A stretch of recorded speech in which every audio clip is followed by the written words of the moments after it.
Okay, thank you everyone. Thank you for your patience. And in typical Black History Month fashion, we did factor 30 minutes for Black History time. 30 minutes as in starting a little bit late so that everybody can join us and make sure we don't have any issues that come up.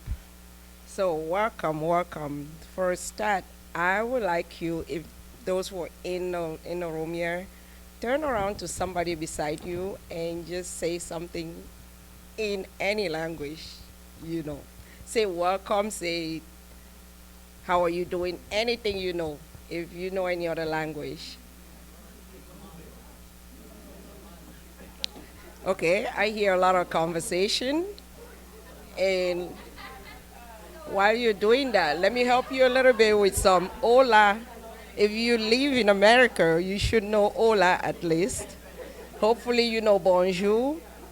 And speaking of Black History Month, let me tap back to Africa and say a few things. If your heritage is from Ghana, you would know Akwaba, which is welcome. South Africans will be Sawabona, which is I see you, kind of a greeting. And uh, Kenya would be Karibu, Karibu. It means welcome as well. So that done. Thank you to this series of Black History Month, and today is the evolution of Black History Month. This is a series, the first out of a series. I would encourage you to endeavor to attend all the four series or at least tune in online. There is a hybrid option, so if you cannot make it here, but it's always going to be fun. I plan on being here all the time. That said, my name is Dr. Rachel Anulenjo, and I wear a lot of hats in life. But among those hats, I have the privilege of leading diversity, equity, and inclusion at Centric Care. Before we get started today, just a few housekeeping rules. If you get out of the doors, there are restrooms along the hallways. Feel free to excuse yourself if need be.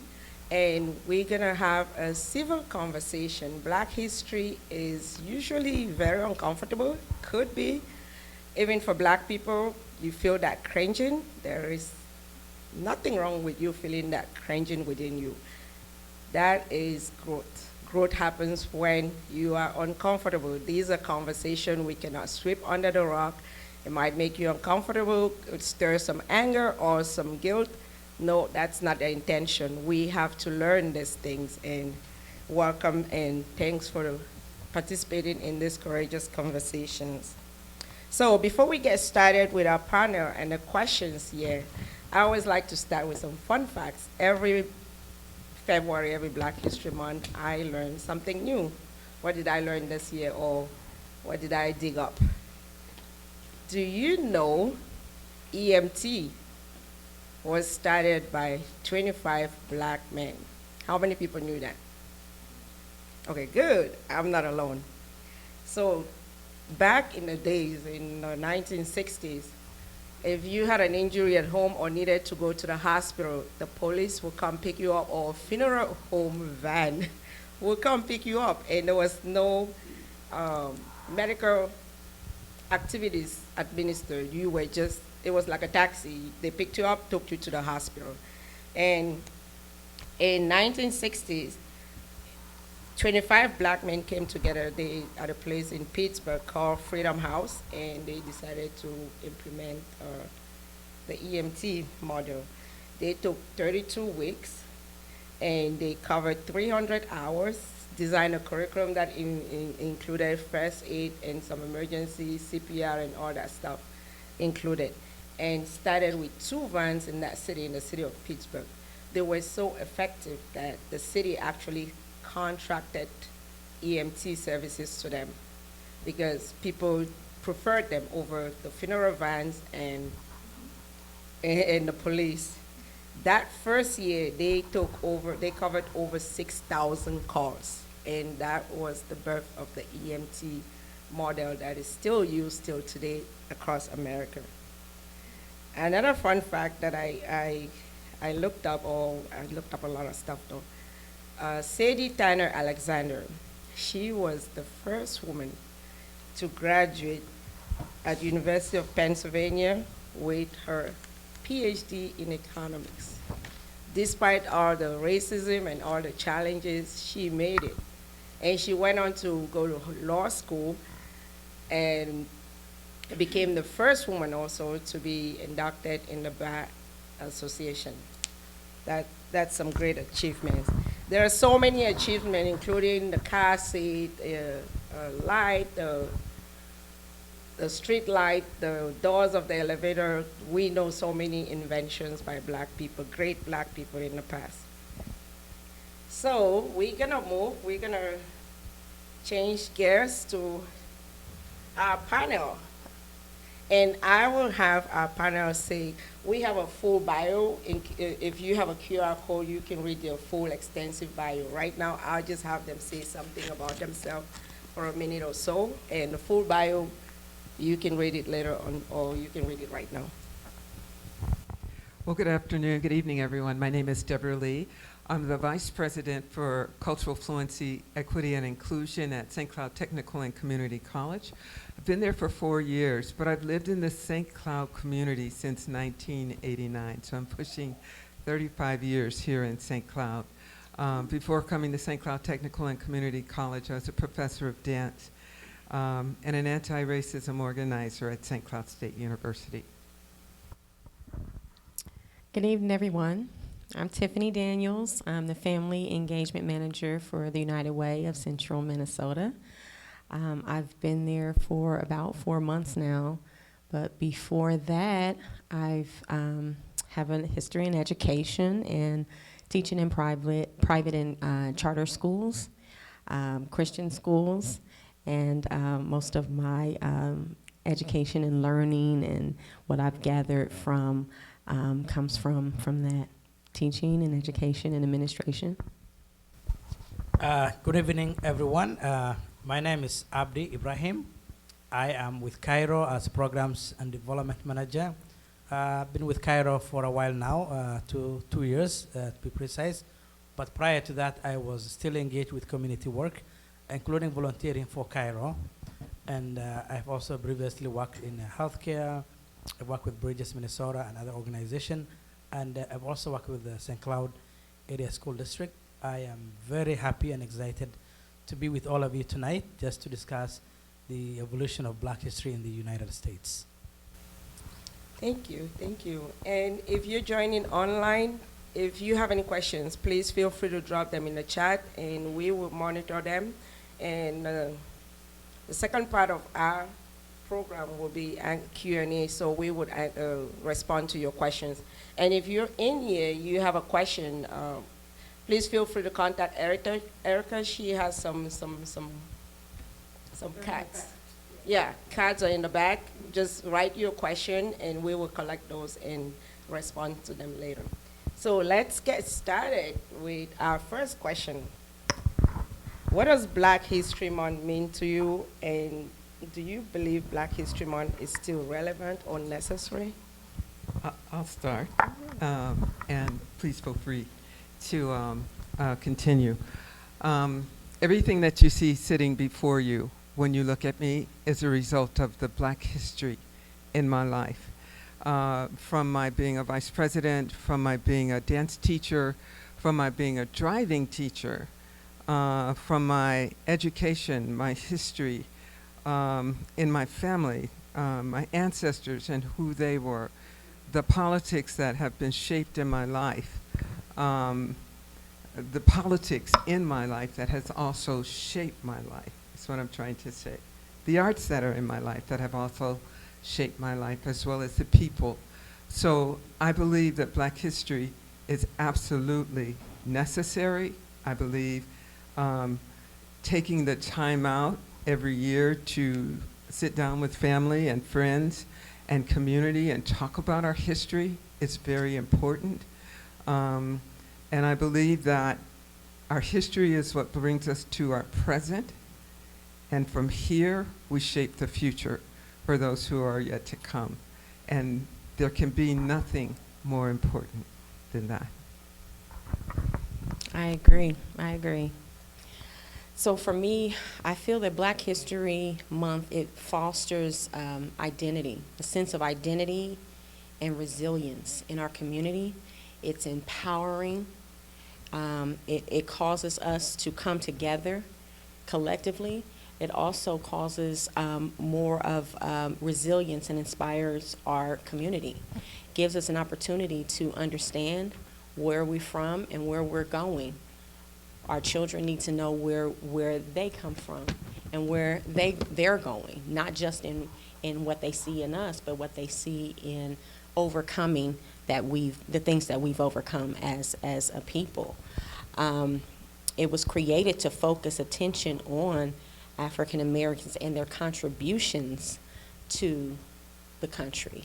And that's something that we need to make sure that we continue in. There are contributions, and continuing to contribute, everyone knows that there's something that they can contribute. And we see that when we study Black History Month. It shouldn't be something that we are ashamed of. It should be something that we look within ourselves and see, this is where I came from and this is what I can aspire to be. This is where we were, but this is where we are today. That's what it means to me. That is really important. Just a second, I'll get to you. That's why I like to open with those inventions, some of the atypical ones that people don't hear every day. And in talking to people, a lot of people tell me that the history that they know, they learned it from their parents at home. So it's really important for us to keep doing what you're doing. And thank you so much. What does Black history mean to you, Abdi? Thank you. So Black history is very important for all Black people here in the U.S. The evolution of Black history is still going on from the time people were brought to the U.S. as slaves to today, when Black people are immigrating to the U.S. to find a new life. But again, the struggle for both groups is the same. For people who were born outside of the U.S., their Blackness has never been an issue. It was always an identity, and it's never been one of their problems. But for a Black person in America, race is a big factor, and it's a determinant of your success and your safety on a day-to-day basis. It depicts how you are treated from the time you step into a restaurant, to your job interviews, to how people treat you when you're presenting, or every activity that you do on a daily basis. And it's compounded by the societal expectation that sometimes people of color in general, and for Black people, it's assumed that you always have some derogatory remarks on the person. So I think for many of us who are new to the country, it's important that we know that we have a new lifestyle, and we need to conduct ourselves in a manner likely to make sure that we are successful. Thank you. That is great. I can totally relate with that. I was born outside the United States of America, but U.S. is home to me for almost 24 years, 23 years and some change. So this is my primary home because my pension and everything is in here, my kids are in here. It's important to know and understand the history of people who paved the way for us, immigrants, so that we can work together. And one thing I would like to add also is that Black history, it's very important. It's called Black history, but it's for everybody, because Black people have a huge contribution in this society. And it's important, if you want to get to know somebody, to strip off those stereotypes and those biases, you have to know where they're coming from and the culture. So I applaud all the non-Blacks who are here and are very involved in Black History Month as well. It makes you know your neighbor or your coworkers better, or even your patient if you're in healthcare. Thank you. Second question. One of the ways Black history evolves is incorporating Black history in our American history books for everyone to learn in school. What other means of evolution would you like to see take place? And I will have Tiffany take the lead on that question. Okay. So I'll start with what I would like to see, what other means of evolution I'd like to see take place. Um, I'd like to see the elimination of illiteracy.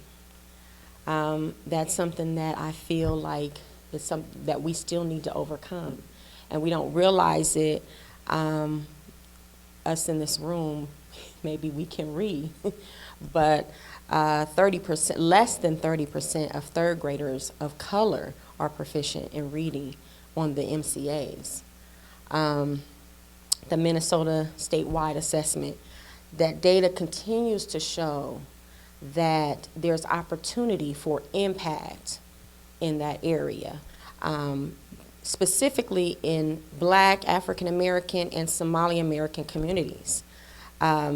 Reading instruction has failed us, and we see systemic racism in our education, in the gaps in our education. I feel like our country has prioritized reading, but it's either to intentionally include or exclude. There's something that we need to find in books that our children need to find it in reading, that they can't get from social media, they can't get from TikTok and Snapchat. They need to get it in a book. And I feel like we're getting so far away from that. The slaves that our ancestors that came over, they started schools. All the HBCUs were started by freed men and women. And they overcame the things, poverty, and they overcame being branded and beaten, and they still learned to read. The first thing they felt they needed was an education. And I feel like our society is getting away from it. We're getting away from education, schools, the desire to even be in school. I know because I'm seeing the students, and I'm dealing with a lot of students on a daily basis, and I see that they're not prioritizing school. They're not prioritizing education. And I feel like that's one of the things that we need to evolve in. We need to understand that. We need to understand where our ancestors came from after slavery. They went to school, and that was their priority, to teach their family something that they could leave them was an education. And that's something that I feel like we need to be focused on. I like that point. That is really great. I'm going to give you a piggyback question or probing one to that, which is not structured. However, you identified education, and I'm solely in support of that because it was so important that people died trying to learn how to read or educate themselves in the past. And nowadays generation especially is just taking education for granted. How can we improve? You feel like we should prioritize that? Do you have any personal brainstorming you can throw out there? We don't know where this recording might land. It might land in somebody's, maybe Laurie Putnam or somebody who can make some decisions about educations in school. I do think a lot about that because, I have children. My children are still in school. I have one that just started in kindergarten. So I think about his education. I'm constantly thinking about what he's coming home with and what their teachers are like. I mean, are they passionate about what they're doing? Because a lot of them are moving away from teaching and education. They're saying we give up. We're done with that. But I feel like for our culture and our students of color, they need to see characters that are centered in everyday aspects of the teaching and their learning experience. We need to develop resources for them to see positive identity. It needs to be something that they see before them, that they are included in their education, not just in being able to come to school, but seeing themselves in the books, seeing themselves in the instruction, and teachers that are culturally responsive.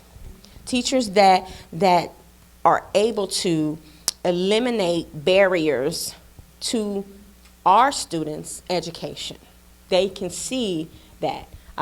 I know that there's a motivation for the test scores, but for who they are as people, our contribution and what we can be and what we want to be. It may not be what everybody looks like, and on the outward, it's something on the inside that our teachers need to refocus, I feel like. But I also feel like there are other concepts that are evidence-based that we need to take hold of. Personally, the way we taught in the past, we need to find new ways to teach, not just the regular curriculum, but something that is inclusive. That's true. I like that. The new ways of teaching, especially. I just came from a vacation in Africa, and I did study a third of my life in Africa, in Cameroon to be exact. And one new way that I found was they're doing half-day schools. It's no longer 7 to 4 p.m. or to 3 p.m. They found out that it works better. Attention span has dropped in students, and there's no need keeping students in school for 8 months. I thought that was innovative. Little changes, though. So, Abdi. I just want to add to the piece Tiffany talking about, specifically on the educational perspective. We always use assessment tools and standardized tests. Most of the questions from the standard test are created in a manner that's more likely to favor white kids. And we're looking at educational outcomes from the same perspective. But the questions have been framed in a way that favors one culture over the other.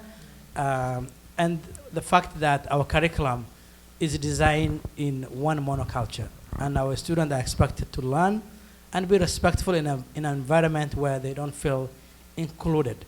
One other thing I want to say is also from the workforce in the educational field, if you look at majority of professors, teachers, high schools, middle school, they are all white, and we know how human beings are, not because anybody's bad, but our brains are wired to favor people who look like us. And when two students are in a classroom, one student can identify more with the teacher than the other one. I have kids that go to school, and sometimes they tell me of an incident that happened at school, and I'm like, did you tell the teacher? And they were like, actually, no. So I think, I know it takes time to have a workforce that's more inclusive. It takes a while to train from certificate level. But I think for the ones we have, we still want to make sure that they know of the implicit bias, and they need to make the extra effort to talk to students of color and make them feel included in the classroom.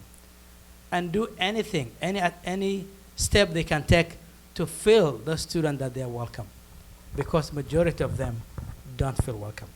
They will say from the bus, from the time they go to the bus, they drop off the bus, they're like, I don't feel welcome. So I don't know what we can do, but I think we need to do something about it. And then the curriculum again. The curriculum, I was looking at, I went to a refugee camp in Kenya personally, and with the limited resource, with untrained teachers and all of the under resource that was in my school, students were able to have good grades.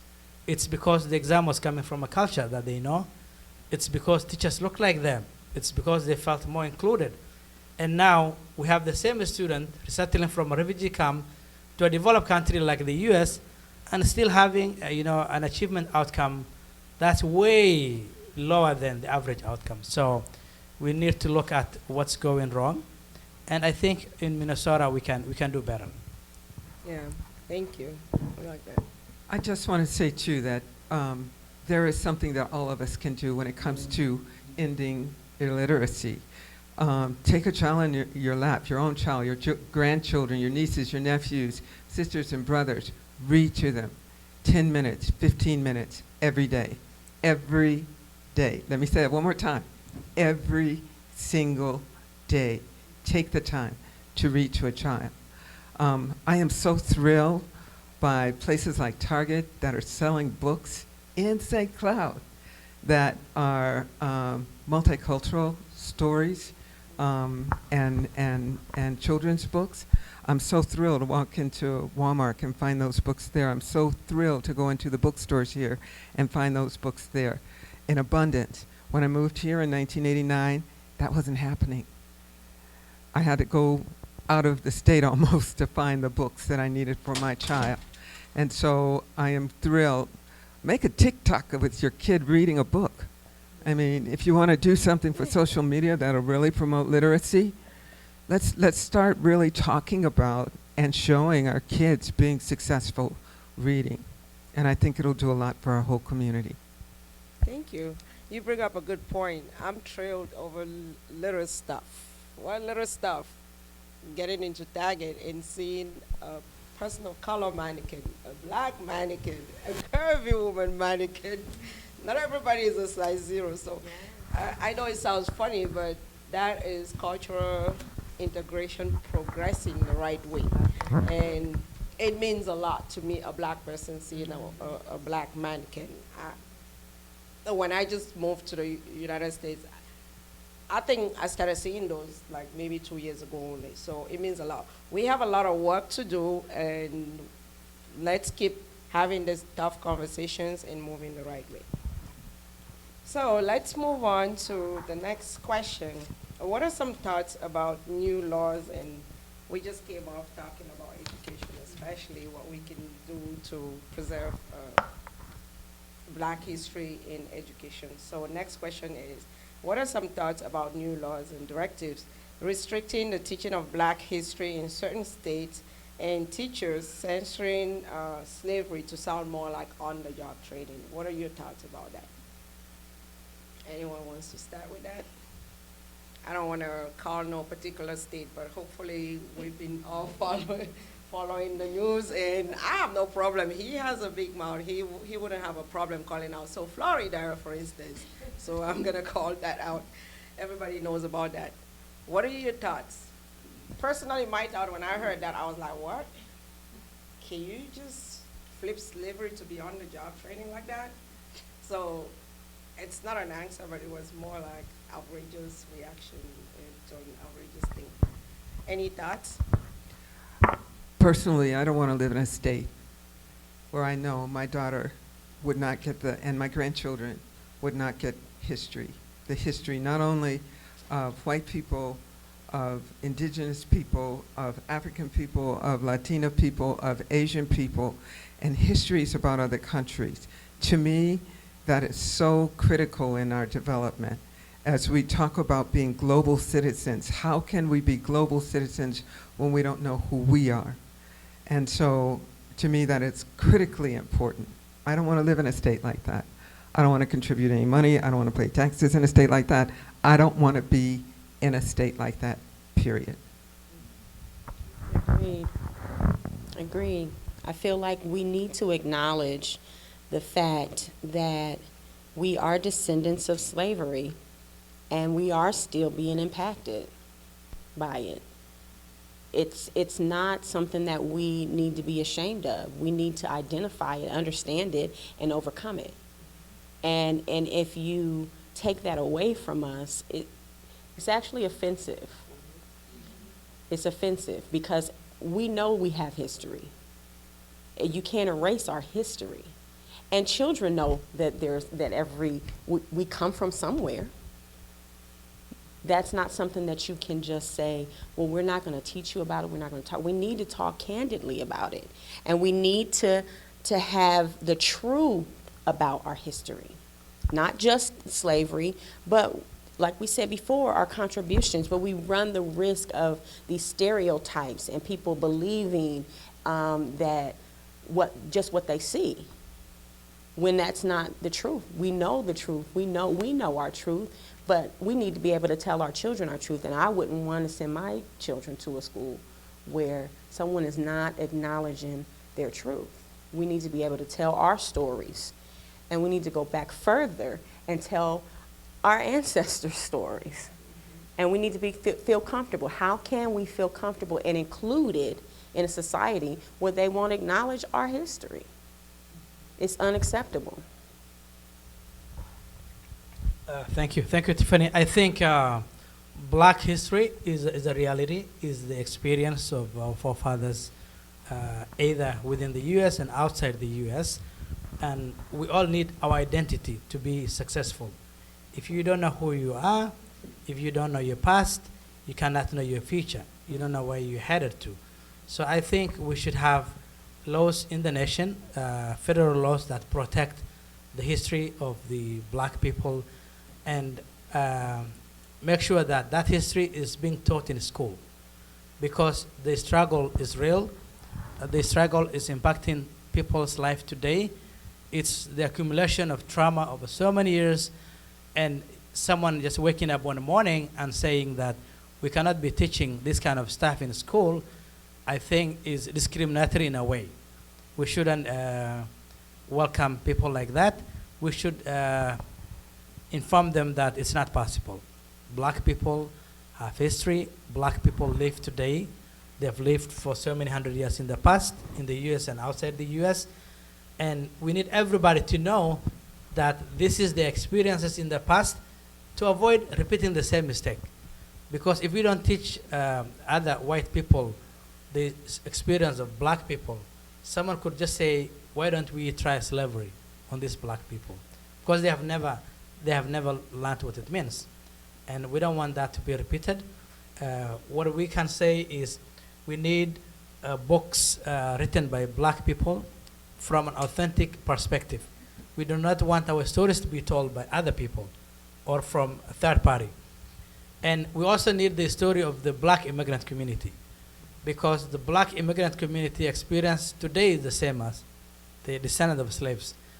They all see a black person. And for many of the black people, when they come to the US, they're looking for the ethnic, where should I write my race?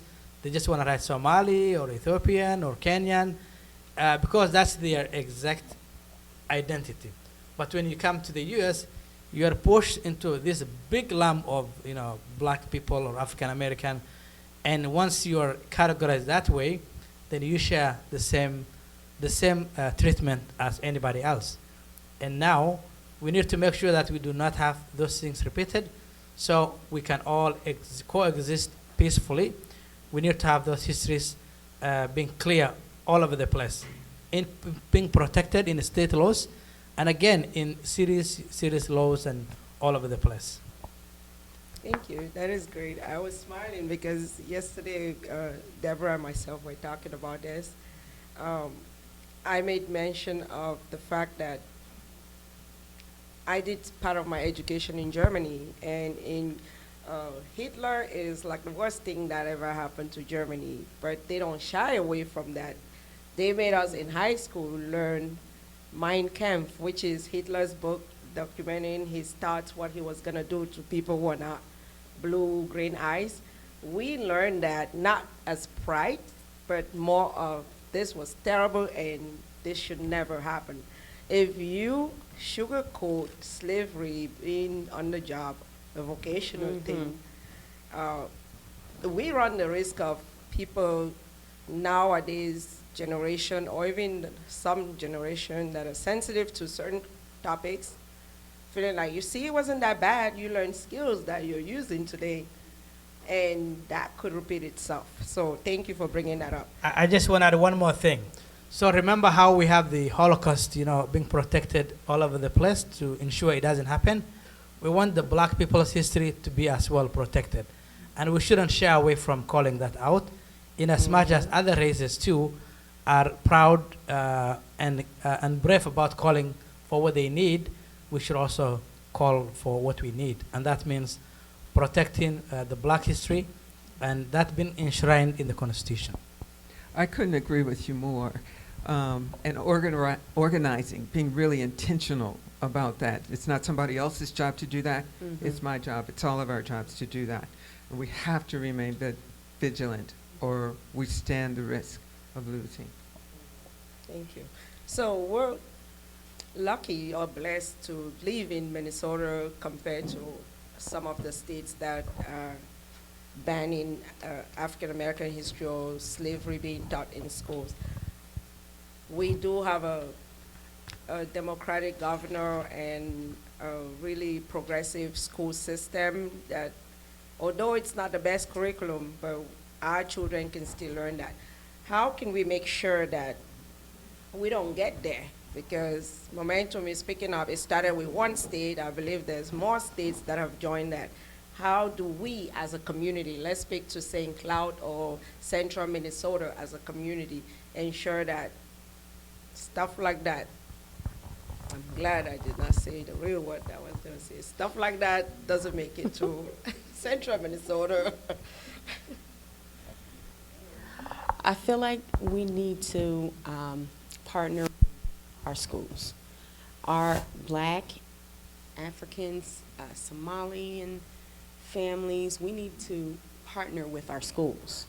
They need to, this district likes to partner and with the community, and we need to capitalize on that because we need to be able to tell our stories. If someone's listening, let's speak up.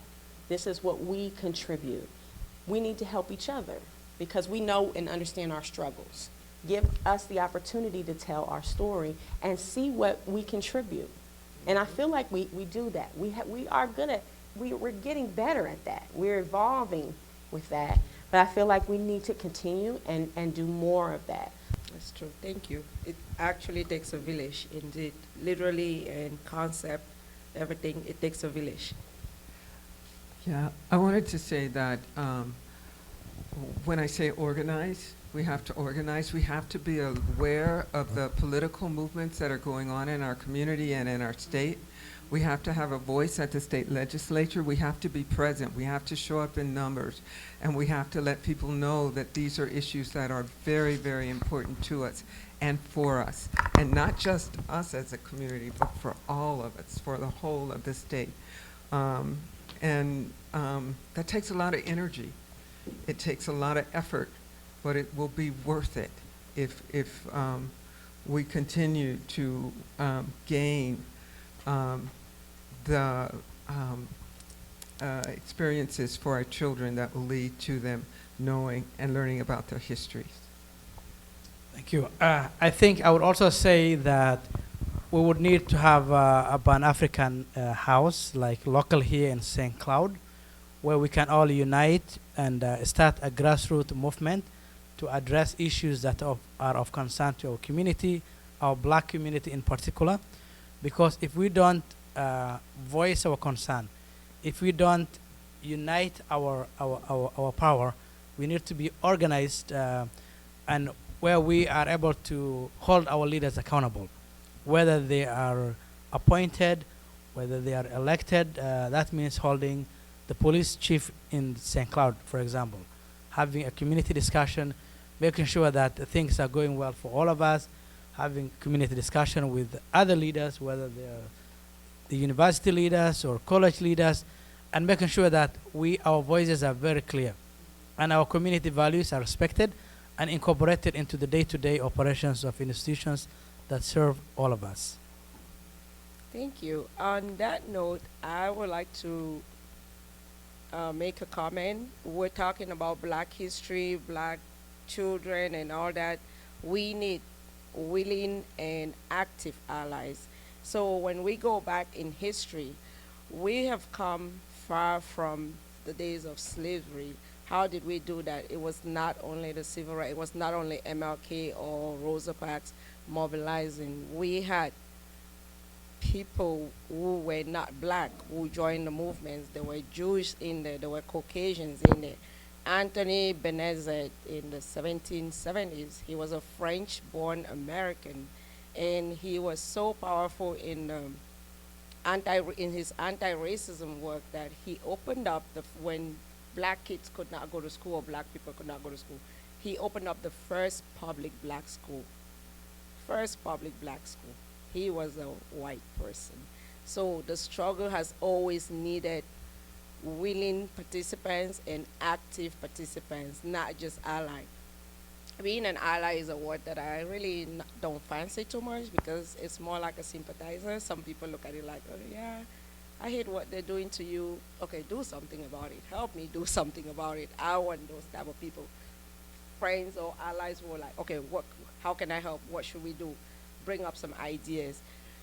John Brown was another abolitionist who did great things. He organized black people for the insurrections in West Virginia and in Kansas even. The railroad escape, he was very instrumental in that. And as an educator, one of my favorite people who sat in the classroom and like, what can I do, was Jane Elliott. She's still living, so if you don't know Jane Elliott is the blue eye, brown eye experiment right in the classroom, and that taught kids a lot. Their parents had to learn through that as well. So that has been very impactful in just letting people know how it feels to be on the other side of the coin. So we welcome everybody as much as the conversation is on black race. I just want to add one thing. So in the state of also sometimes complaining about existing barriers and challenges, I think we also need to focus on our internal power to organize, to have successful families, to make sure our kids are trained well from home, our youth are engaged all day long, to avoid the situations where our youth are abusing drugs, they are creating crimes for the whole community, they are going to jail, like school to jail system. I think all that's happening, but there's a lot that we can do, starting with the family as a unit, because nobody can reach every child within the city, but every family can have a local structure in place where there will be a contract within the family. The children are trained on what their responsibilities are and set a goal for when they want to be self-independent. And I think we have a lot of issues, particularly with our families. We have families breaking down. We have the children ending up with the child protection services and others going to jail. So I think this month we should use a Black History Month as a step towards reflecting on our families as a unit and making sure that we have families that are functional, not dysfunctional families. And this comes like in Africa, the family as a unit is functional. The dad has a role, the mom has a role, the children have a role, and things are very much better over there than here. Here, I think, is different, and I think we have two cultures. Our families are confused, our children are confused, because the child goes to school, and there's a set of standard at school that's expected of every child. He comes home, and there's a different set of standard and expectation. So we need to harmonize all those standards, all those codes, and make one that works for all of us. Thank you. Thank you. Let's move on to the next question. When you look back at the journey of slavery from Africa to America, what moment, or do you have someone in mind that stands out, especially in terms of their resilience? Or what moment stands out for you as a resilient moment? I'll have Deborah take the lead on that question, please. Well, there are lots of people who stand out for me. I'm one of the people who really worked to bring celebration of Dr. Martin Luther King to St. Cloud. And certainly all of the teachings, I remember as a child watching Dr. Martin Luther King in person and on television.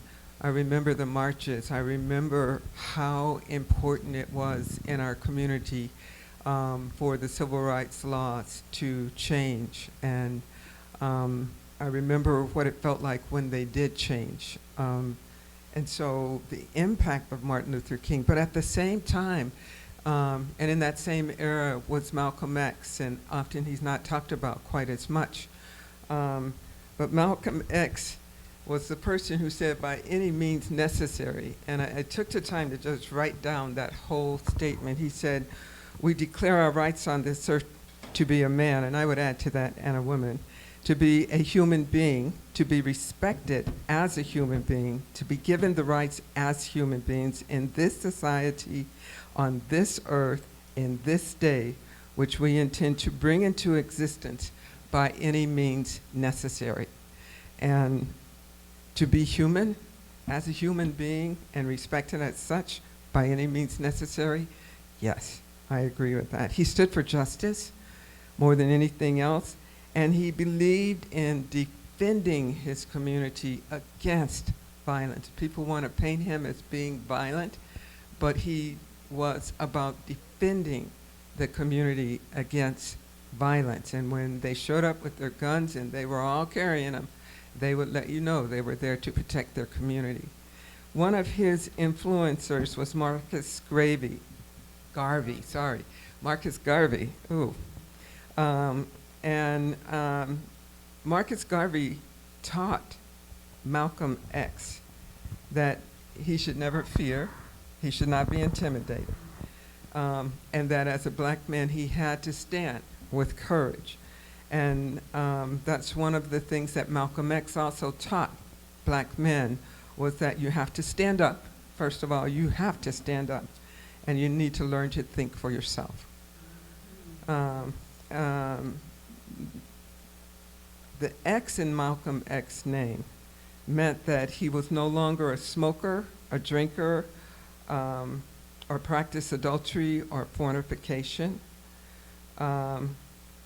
He X'd those things out of his life, those negative things that were part of his life at one time. And he began to replace them with some of the teachings that, or with all of the teachings that he learned from the Nation of Islam, which was to strengthen himself to be a servant of God. And I appreciate that. I appreciate that. His mentor was Elijah Muhammad. He met Elijah Muhammad in prison, and Elijah Muhammad taught him to take pride in his identity and also a very strict set of disciplines that he hadn't had previously. And one of them, and all of them, actually led him to self-reliance and knowing how to take care of his family, how to take care of his home, the things that were really important in life. And I'll stop there. Thank you. Can I probe a little bit? When it comes to your personal resilience, how has dancing been an instrument for you? Would you like to? Especially when it comes to Black history, Mm-hmm. the most that I learned about Black history was through my dance experience. When I grew up in Kansas City, there were not a lot of African immigrants who lived there at the time. It was very difficult to know or to learn very much about the African, especially experience and the ties between African Africa and African American. And it was through my dance explorations that I began to learn that. I went to St. Louis. I studied with Catherine Dunham, and Catherine Dunham was one of those choreographers who had actually gone to Africa and studied African movement and brought it back to the United States and began to teach about African culture. I'd often go to Chicago and study African and African American dance there. When I got to New York, I studied African dance, and that was my go-to thing. That was my source. I love the beats of the drum. I love understanding the different rhythms and the polycentric movements that were going on in my body when I was doing African dance. I love the energy. I love the strength. I love the unity that it required. And so it really, really grounded me in a way that I would not have been grounded otherwise. I studied classical ballet as well. I love classical ballet too, but it ain't my African movement. It's not foot thumping. There's no drums. The heart of who I am, I found in the African movement. Thank you, thank you.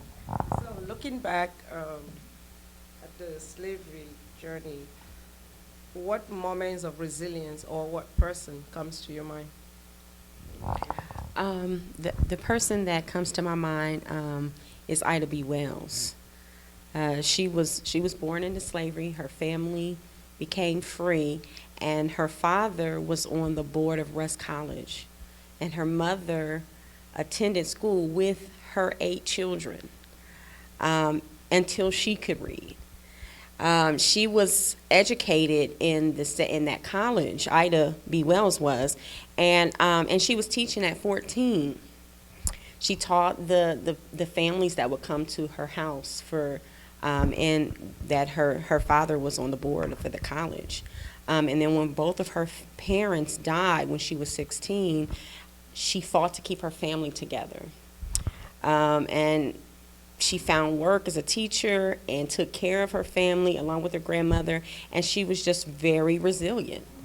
And that's something that I feel like we see, that family aspect of trying to keep the family together. That's something that in our culture, we want our families. We love our families, and we feel that connection, that kinship. And we see that at Ida. She wrote newspaper articles, and she criticized education of the day of the African American children. But she also founded the NAACP. Thank you. I didn't know about her. Thank you. Now my brain is like, I need to go read Look more. her up. Ida B. Wells. Thanks. So, Abdi, what moment in history or person comes to your mind when you think of resilience?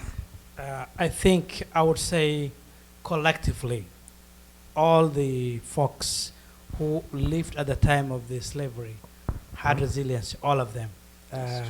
We can mention a few, but all of them experienced the worst treatment ever in the history of this world. That way their wives were raped. I can't talk all of it, but I think the struggle and the strength of those folks is remarkable. Yeah, and I think the descendants today, in my view, should be compensated for carrying the trauma for so many years. Every descendant of African American today alive needs to get compensation, because anywhere, nothing like that ever happened anywhere in the history of this world. That's true.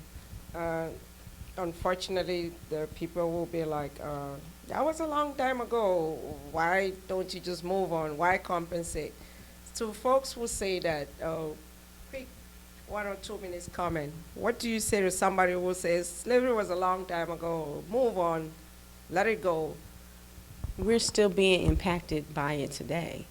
We still see it in systemic racism. We still see it in our culture.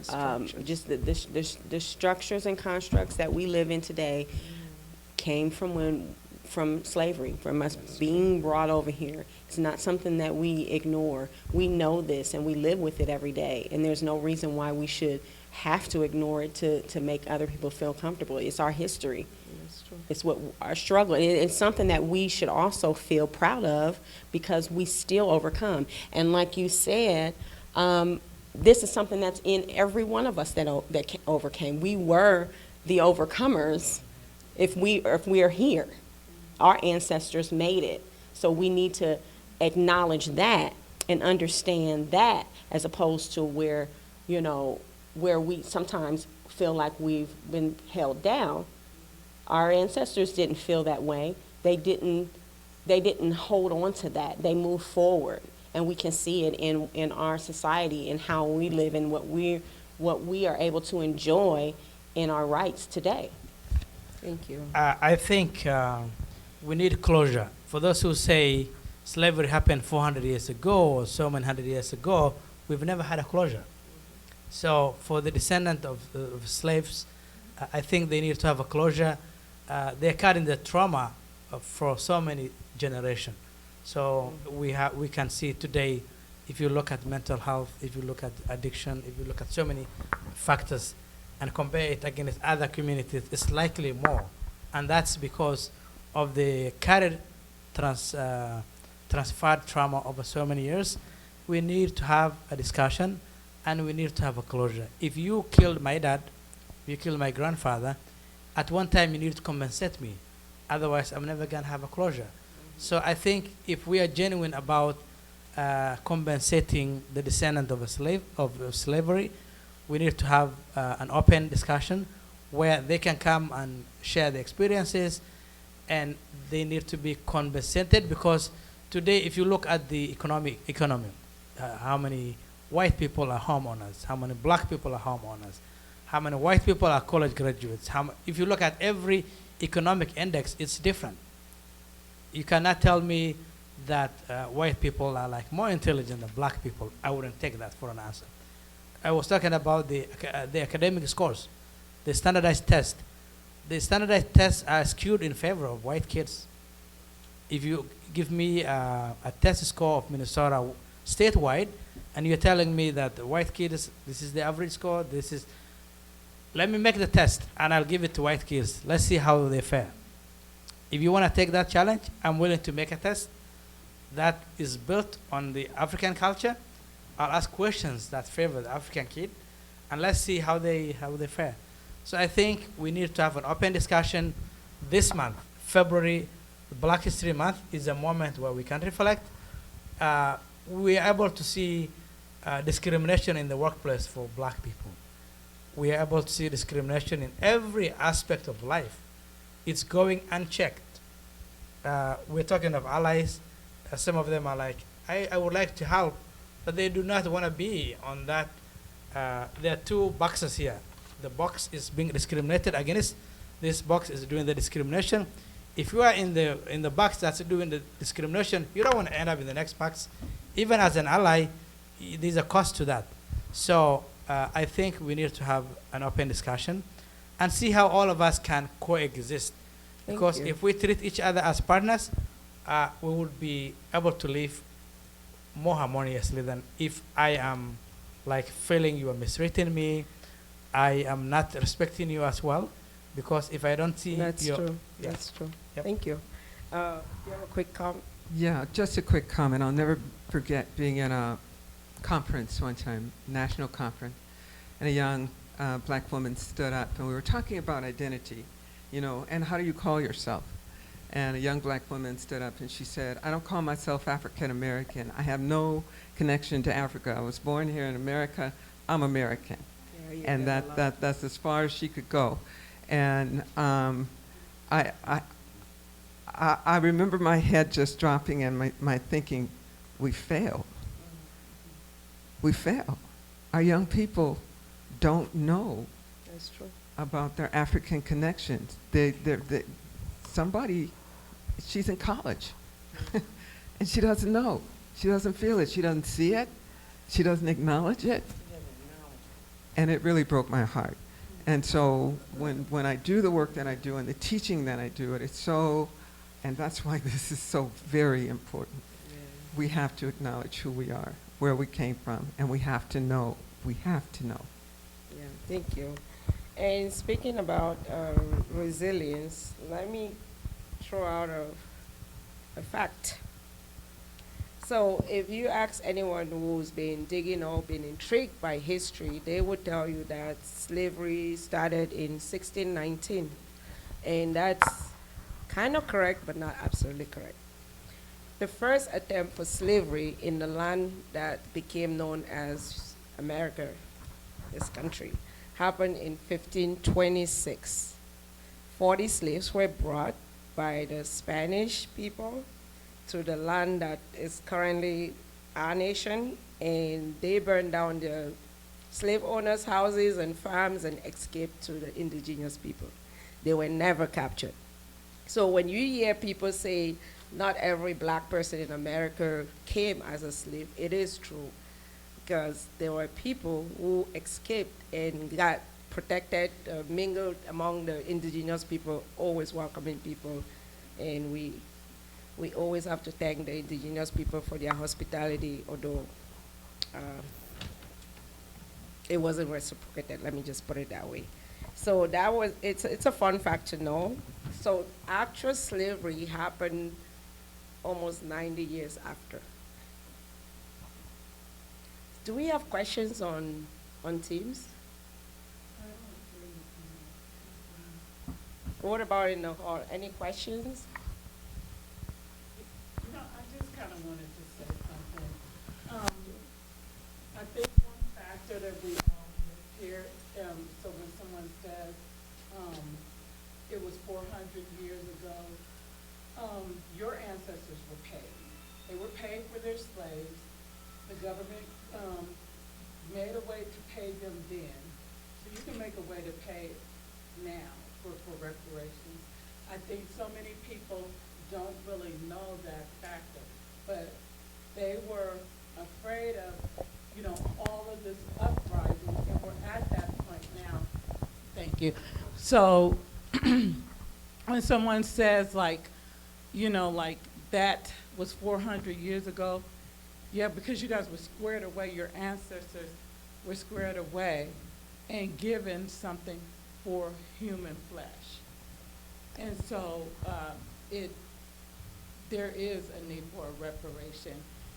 And even when you see things like the black townships, all of these black townships that we really should not forget and cannot forget, those things. The black farmers, if you want to do something now, the black farmers can't get paid, and it was okay when we were farming for free, but now you want to take these certain programs and do all of these different things. So there's so much now that can be done, and it's just take this time to help educate anybody who is a friend, anybody who is in your family.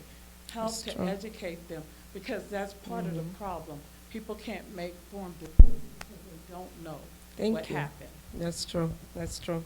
And another thing that I do diversity work in the community, so these are some questions that I've been faced with, and my most simple response is 400 years might be too long for you, but how long was the Holocaust? Holocaust killed a fraction, maybe a quarter of what slavery killed. If you consider people who died in the ships, who were tossed aboard, who were killed when they got here, you cannot compare that. But we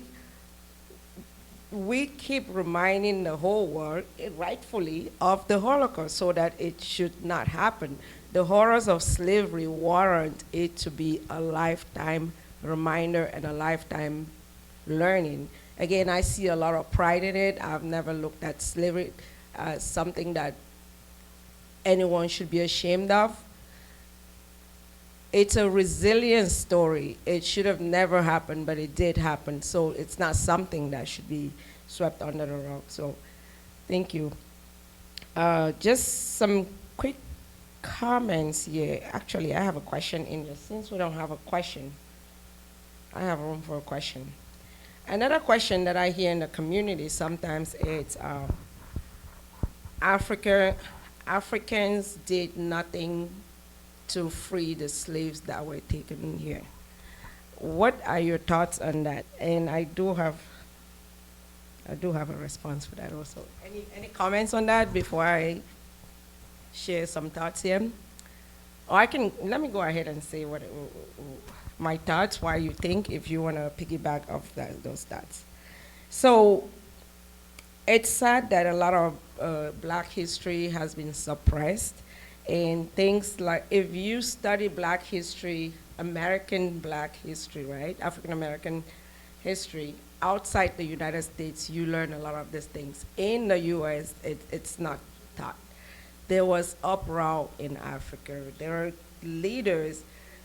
I love this lady, Queen Amina, whatever you want to call her. She was Muslim, so she was called Aminatu, but books got her at Queen Amina. She was a fierce warrior from the kingdom of Zhao Zhao, which is today part of Nigeria. She waged war. What is important to know about her is her family. You know, back in those days, slavery started in Africa, right? So her family, her great-grandparents who were kings, and her father king, her brother king, they traded slaves. When she came to power, she stopped that. She found different ways of trading with the Western people, and she waged a war against any country in Africa. If she heard that you were selling slaves to the Western people, to colonizers, she will wage a war against your country and come for you.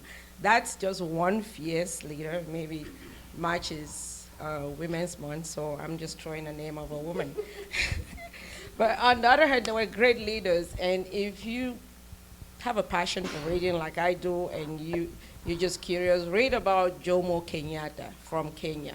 He did a lot to stop slavery. He negotiated. He talked to the Western world about having, if you cannot bring back our brothers, treat them more humanely, things like that. Kwame Nkrumah, Julius Nyerere, Leopold Sedar Senghor, oh, Senegal, I love him. I learned about him in primary school. Nnamdi Azikiwe from Nigeria, Patrice Lumumba.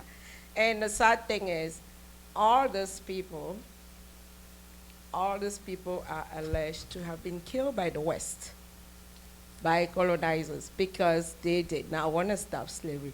So as much as there's a narrative that nothing was done, little could have been done. They didn't have the weapons. They couldn't go on a First World War, Second World War with the Western wars, but something was done. And eventually, people just didn't grow conscience and stop hunting and kidnapping slaves in Africa. Something must have stopped them. Another question any comments about that, or can I move to the next one? I think for those saying, why didn't the African leaders come and help these people? Why would you put the African American people in a position where they need help? I think that should be a question and a challenge for them. Okay, thank you. Another common question that I hear, and I would like you to respond to this.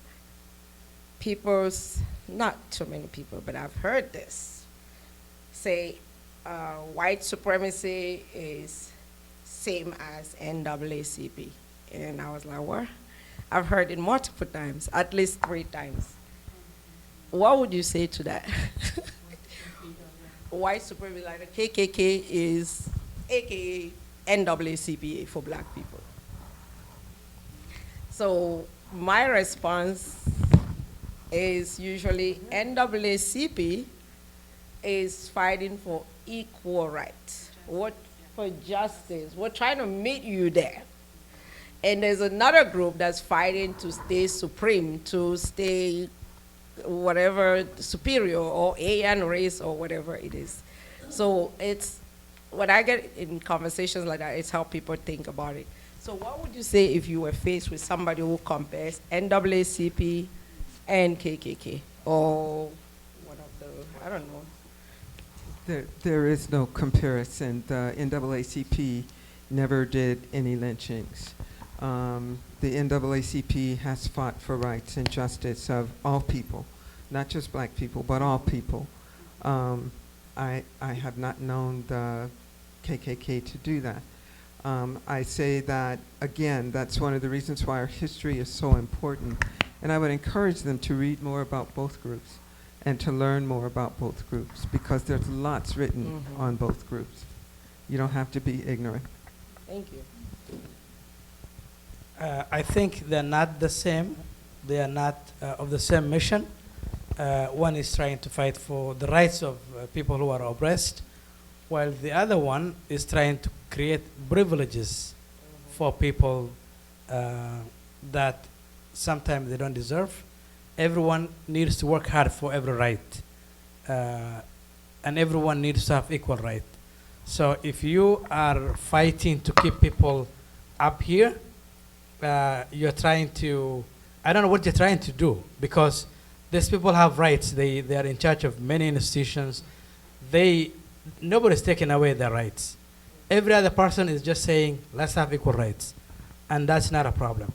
So there's a lot of institutions out there, other than KKK, who are doing a great job making sure people are treated fairly. But the KK thing, I think, should be outlawed, because they are trying to oppress other people. Yeah. Thank you. Any comments or more? I try not to get into conversations or arguments with white supremacists. So And that's a good one. say as little as possible. Yeah. But I would stay along those same lines. I agree. Thank you. Any questions? Deborah, I love your story about being connected through dance and movement, and I don't know, that touched some deep part of me just hearing you say that. Can you speak more to how that helped you get in touch with your history, your background? In my bringing up, in the African American community. I learned everything there was about being African American. And I was born in 1955, so I was in grade school during the 1960s, and I lived through the Martin Luther King movement and everything that happened in 1960, in the 1960s. My mother passed away in 1968, so I was in the 8th grade at the time. I got into dance when I was in high school, and like I said, there weren't a lot of people, African people, who lived in my community. I knew that I was black. I told my dad I refused to call myself a Negro, that I'm black and I'm proud, and that was a result of my being engaged and involved in the movement during the 1960s, right after Martin Luther King's death. And young people across the country were engaged in that movement and really spent a lot of time thinking about identity and what are our connections to Africa. But it wasn't something that was taught in the schools, especially the connections back to Africa. I was sharing with Rachel in our conversation that when I was in kindergarten, I learned to count from 1 to 10 in Spanish. When I was in high school, I studied French. I used French all the way through my dance education as part of learning classical ballet. When I became a dance teacher, I insisted that my students, and especially those students when I taught in communities of color, learn the French language, and they learn to pronounce the words correctly, and they learn to read and write those words correctly. And it wasn't until I started teaching, and I had a graduate student that was assigned to me, who was from East Africa, from Tanzania. I told her, I shared with her all of these languages that I've learned, or pieces of languages that I've learned. Of all of that, I've never learned to count from 1 to 10 in an African language. I've never learned anything about African language, period. And she says, oh, well, we can change that. She started labeling everything in my office in Swahili. And she started teaching me just simple phrases, how to say hello, how to ask if you would like tea in Swahili, for instance. And she'd make me practice. And I was not a good student. I'm not good at pronouncing things. And the older you get, the harder it is. But she then, she was a nun, and her bishop invited me to visit Tanzania. She was the headmaster of a school in Zanzibar, a high school in Zanzibar. And so I had a chance to go and spend some weeks in Zanzibar, about 6 weeks in Zanzibar, which is an island just off the coast of Tanzania. That is pretty. And I was immersed in the culture. I also went with St. Cloud State to South Africa. I started teaching. I spent my sabbatical there one summer, and I started teaching dance there, and I started the first modern dance company there. And I introduced dance forms that were American dance forms, jazz, black American jazz, you know. I also learned South African dance, Zulu dance. I met the Zulu. And they asked me when I got there, what do you want to know? What do you want to spend time learning the most while you were here? And I said, I want to learn language, and I want to learn more about that culture. And they said, okay, if you want to learn the culture, immerse yourself in the language. Now, South African language, what's it called? Not the Zulu one. Yeah, yes, it has all the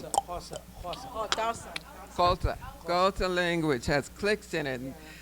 Oh my God. You try to get me to click and say a word at the same time. They laughed so hard at me, it wasn't funny. But it was exciting to go into the communities, to meet the women there, to talk to them, and to understand that the things that they wanted most for their families and for their communities were the exact same things that we wanted for our families and our communities right here in the United States. To see the struggles that they had because they were women, first of all, and then second of all, because they were in a country that was also colonized by Europeans. Very, very, very similar.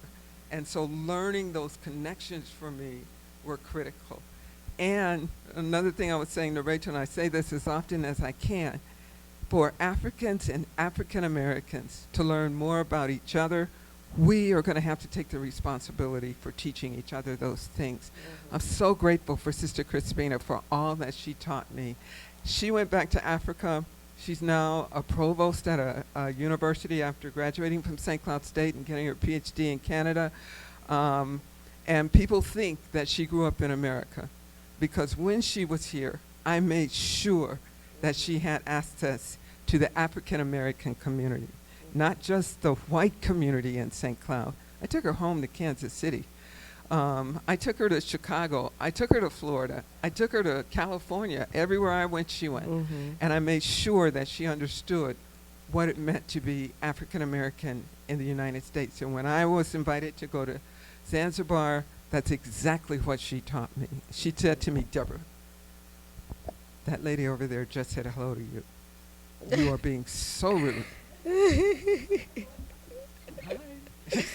know, they didn't know that I was American until I opened my mouth. And she had to give me the things socially and culturally that I needed in order to be effective in that community. Thank you. I really resonate with that because it's so helpful to immerse yourself in a culture. I happen to be really blessed. When I came here, I lived in the Twin City. I've been here. I'm a newbie around here for 2 years only. But I have African American friends. I've been invited to family reunions in Kansas, in Alabama, and so many places, and that's how I was able to really understand both cultures. So thank you so much. Any other questions? Yeah, thank you very much for the panelists to give us such constructive ideas and concepts and information in relation to Black history. I really appreciate the rest, also the rest of the Cairo staff and all other participants who have really sacrificed their time and to attend this such colorful event for today. My question is very simple, but at times when we are just within the community, we hear of so many stuff, so many racial slurs.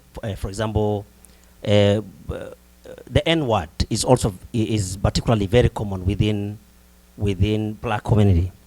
We hear Black folks and how those speaking, saying to each other very commonly vis-a-vis white folks. Sometimes you hear, it's also very clear that when a white person says the N-word, we as African Americans, as Black community, colored, as of people of color, we are very sensitive about the N-word or the P-word, whatever that is being said against us. But it's also very common among our youth, particularly our Black folks. So my question is how best to, since we said that we need to teach our kids the best behavior all the way from grassroots level, from family from family level.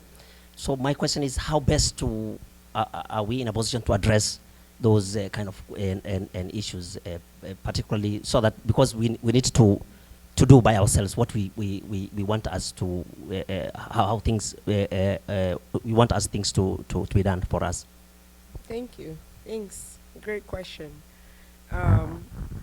As I believe all of us are parents here, so let's take this from the angle of parents. You can take it from an educator or as parent and educator.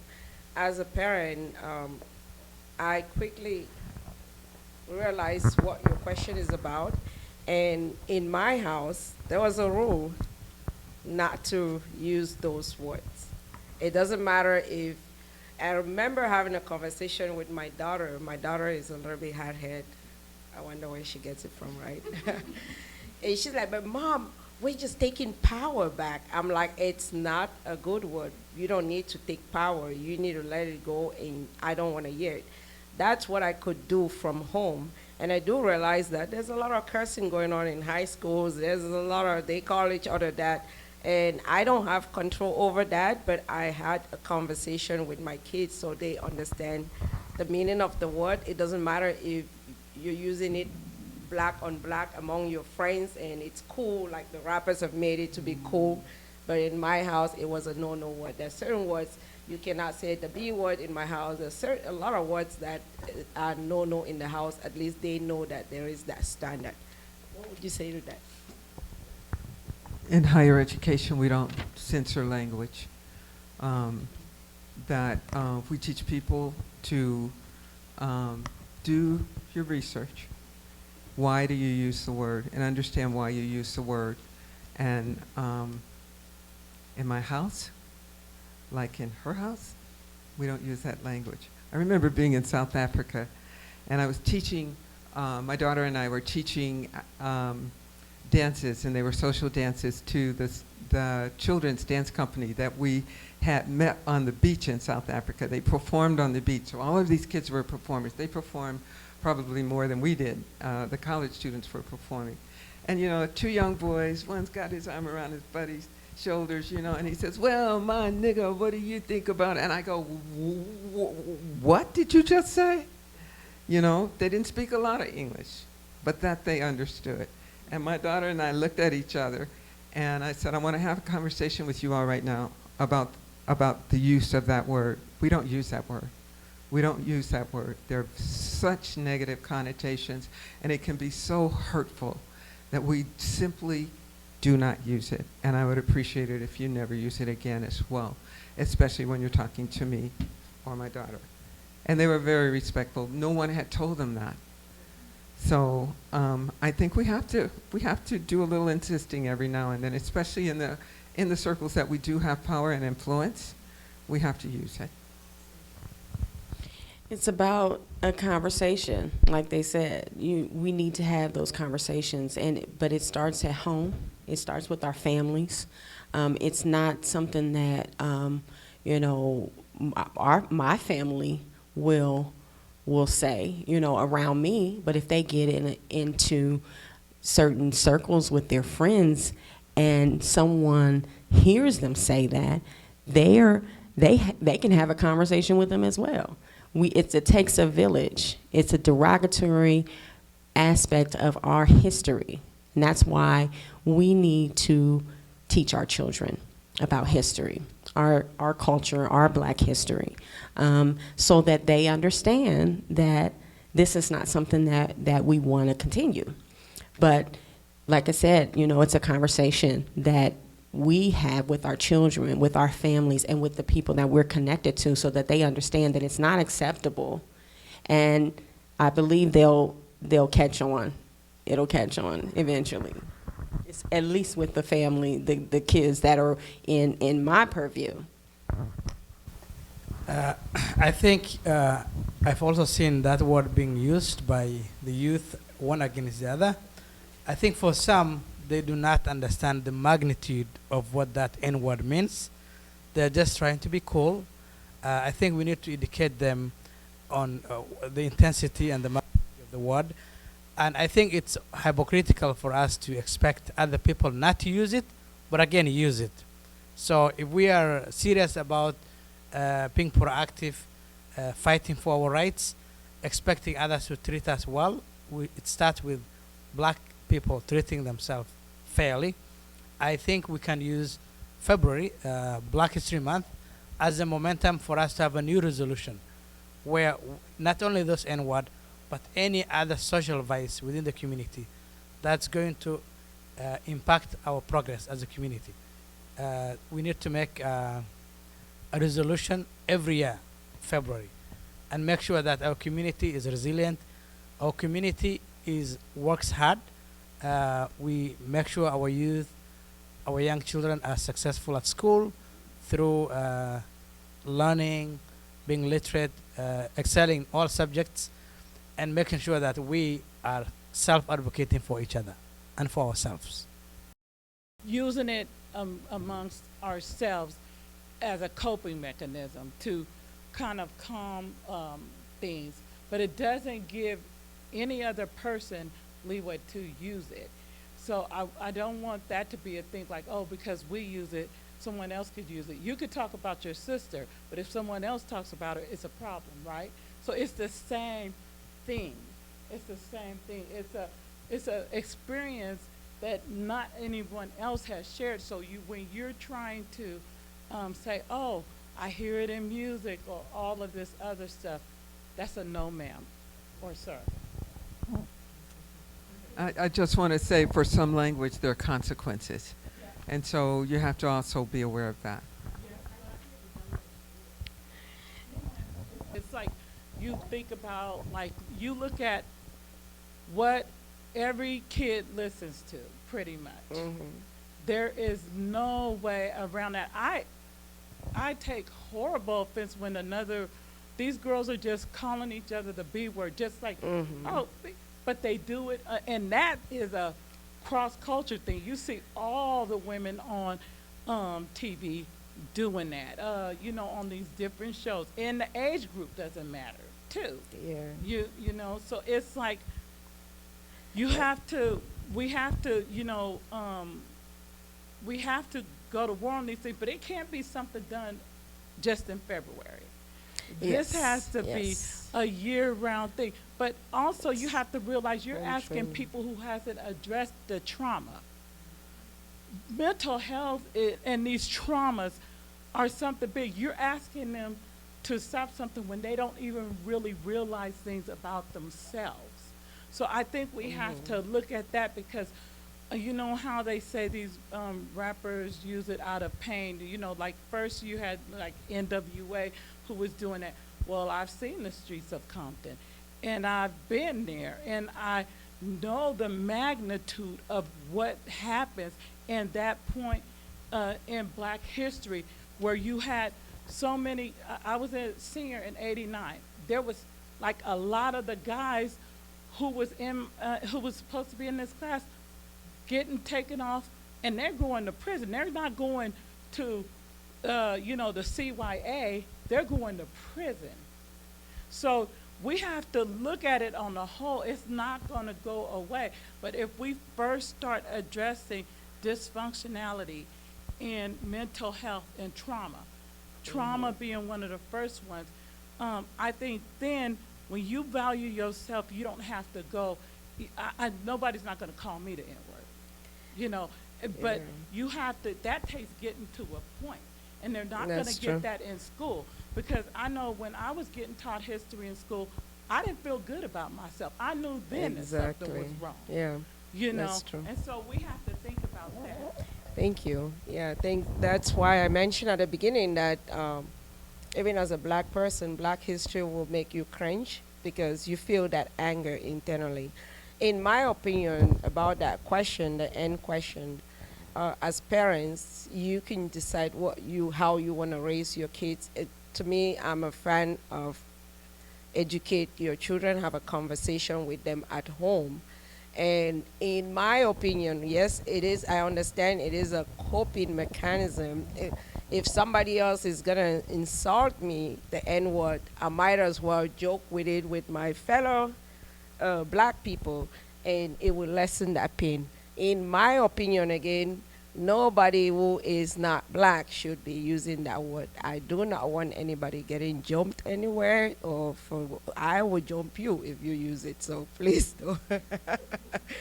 It is, why would I do that, or why am I saying that? Because it is very offensive, and there is so much trauma, and it triggers PTSD in Black people. Not just in African Americans, like Abdi mentioned, when we walk down the street, we all look alike until we start talking.